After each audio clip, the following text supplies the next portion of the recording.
कहानी है बिजनौर में बसे एक छोटे से गांव की, जहां शंभुनाथ अपने संयुक्त परिवार के साथ रहता था। आज उनके घर में बड़ा दिन था। गाजे बाजे के साथ उनके बेटे की बारात दुल्हन के द्वार पर पहुंचने के लिए विदा हो रही थी। मेरे बेटे को किसी की नजर ना लगे, कितना सुंदर लग रहा है दूल्हे के सेहरे में मेरा संदीप। अरे अब बस भी करो भाग्यवान, और कितनी बड़ाई करोगी अपने बेटे की। बारात निकलने का वक्त हो चला है। इसके बाद शंभुनाथ अपने बेटे की बारात लेकर लड़की के घर आते हैं, जहां बड़े ही साज बाज के साथ उनका स्वागत सत्कार होता है। जिसके बाद पूरी विधि विधान से तुलसी और संदीप की शादी हो जाती है और तुलसी बहू बनकर अपने ससुराल आती है, जहां उसकी सास सुशीला कुड़कुड़ाती हुई कहती है, अजी कैसे गरीब घर की बेटी भी हलाए हैं हम, बेड़ा गर्क हो इसके बाप का। बोलो भला, बगैर दान दहेज के आज के दौर में शादी ब्याह शोभता है क्या? बस एक जोड़े में बेटी को विदा करके अपना पल्ला झाड़ लिया। अरे माँ, क्यों इस बेचारी पर तानों के बोझ लाद रही हो? एक पिता बरसों जिस बेटी को पालने पोसने में अपनी जमा पूंजी झोंकता है और एक बड़े वक्त बाद उसे एक ही झटके में दूसरे घर को सौंप देता है, फिर वो गरीब कैसे हो गया? और फिर हमारे घर में किस चीज की घटी है जो हमें तुलसी के मायके वालों से मांगने के लिए हाथ पसारना पड़े? बाहरी मेरे लाल, तूने तो कमाल ही कर दिया। ब्याह होते ही दल बदलू की तरह जोरू का गुलाम बन बैठा। अरे जात बिरादरी में जब पता चलेगा कि हमारी गरीब बहू के घर से एक खोटा सिक्का तक नहीं मिला तो पूरे गांव में हंसी उड़ जाएगी हमारी। अपनी सास का लालची रुझान देखकर ससुराल के दहलीज पर खड़ी बहू के मन में बदे ख्वाब उसी क्षण टूट जाते हैं। जैसे तैसे रात का पसरा अंधेरा सुबह के पहर में बदल जाता है। तभी शोरगुल सुनकर बहू झुंझलाकर उठती है, जहां उसकी सास छाती पीटकर रो रही होती है। अरे कीड़े पड़े उस कमबख्त चोर के, जिसने मेरे घर में घुसकर चोरी की। आग लगे उस चिंदी चोर माँ के मवाली बेटे को। अरे सुशीला, चोरों को क्या दोष दे रही है, जबकि लक्षण तेरी इस गरीब बहू के बुरे हैं।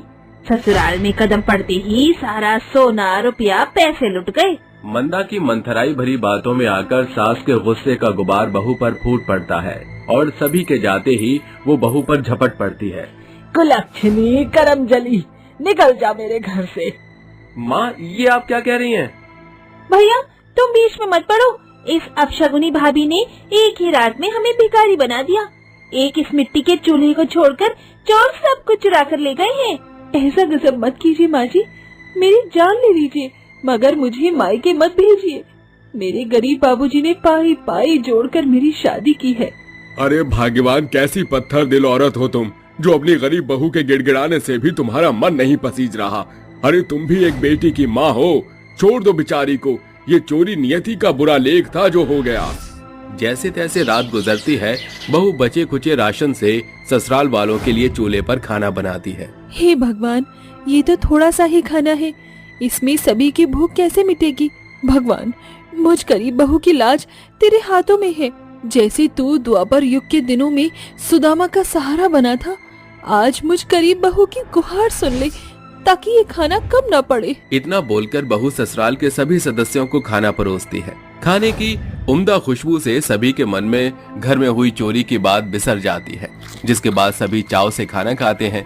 खा चुकने के बाद जब बहू भूखे ही सोने के लिए बढ़ रही थी, तभी उसकी नजर चूल्हे पर चढ़े पतीले पर पड़ती है, जो अभी खाने से भरपूर भरी थी। ये कैसे हो सकता है? खाना तो इतना कम था, उसमें भी सभी ने बार बार मांगकर खाना खाया था, फिर भी अभी इतना खाना बचा है।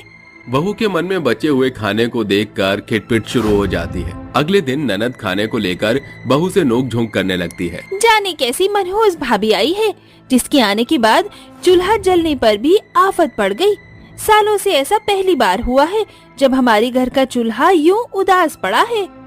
अपनी ननद के तीखे बोल सुनकर गरीब बहू की आंखों में ठहरे आंसू संभाले नहीं संभल रहे थे। वो चूल्हे के पास बैठी रोते बिलखते हुए बोलती है, मुझ गरीब बहू के माथे पर ये तू कैसा ग्रहण लगाए बैठा है। भगवान, काश उस रोज चोरी न हुई होती तो आज ये चूल्हा जल रहा होता।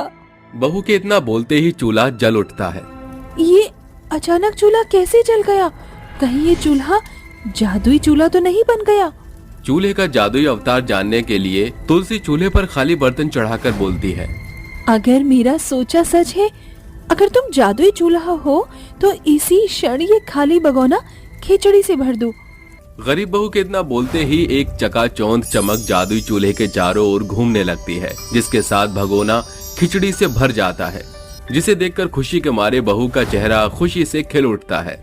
इसका मतलब कल रात ही ये जादुई चूल्हा बन गया था। खुशी से भरकर बहू सभी को बुलाती है। सासू माँ, ससुर जी, संदीप जी, जल्दी से यहाँ आइए। अरे क्या हुआ नासपीटी, क्यों सवेरे सवेरे किचपिच कर रही है? और ये खिचड़ी का सामान कहाँ से आया?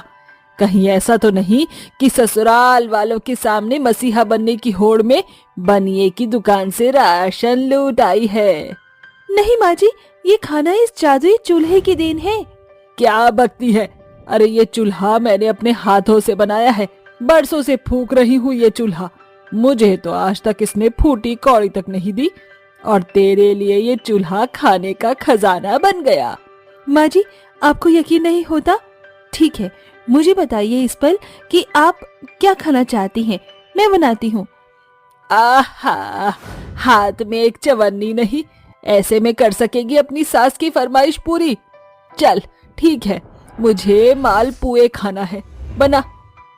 सास की फरमाइश सुनकर बहू फटाफट से खाली कढ़ाई चूल्हे पर चढ़ाकर बोलती है, ए मेरे जादुई चूल्हे, इसी पल इस कढ़ाई में मालपुए पक जाएं। जहाँ एक और सास के लिए चूल्हे पर कुछ भी बनने की गुंजाइश नहीं थी, वहीं गरीब बहू की आंखों में अपने जादुई चूल्हे को लेकर भरपूर भरोसा था। तभी अचानक एक सुनहरी रोशनी जादुई चूल्हे पर चमक उठती है, जिसके साथ कढ़ाई में मालपुए पकने लगते हैं, जिसकी खुशबू पूरे घर को घेर लेती है। अरे मोरी दैया, ये चूल्हा तो सचमुच जादुई है, मगर ये करिश्मा कैसे हुआ? बहू सास को सारा वाकया बताती है। माँ जी, ईश्वर ने हमें ये जादुई चूल्हा देकर हमारी बदहाली को दूर करने का रास्ता खोला है। हमारे पास पैसे नहीं, मगर इस जादुई चूल्हे के साथ से क्यों ना हम एक ढाबा खोलें, जिससे हमारे घर पर छाई गरीबी की बदरा भी छटेगी और लोगों को भी कम दाम में अच्छा खाना मुहैया हो सकेगा। सास को बहू की बात जंच जाती है, मगर उसकी आंखों के सामने बहू के साथ किए बुरे बर्ताव की छवि छितरा जाती है। बहू, अपनी सास को माफ कर दे। मंदा की बातों में आकर मैंने तुझे उस बात का दोष दिया जो तूने कभी किया ही नहीं था, फिर भी तूने उसे चुपचाप सहा। क्यों बहू? क्योंकि माँ जी, हर इंसान गलतियों से ही तो सीखता है।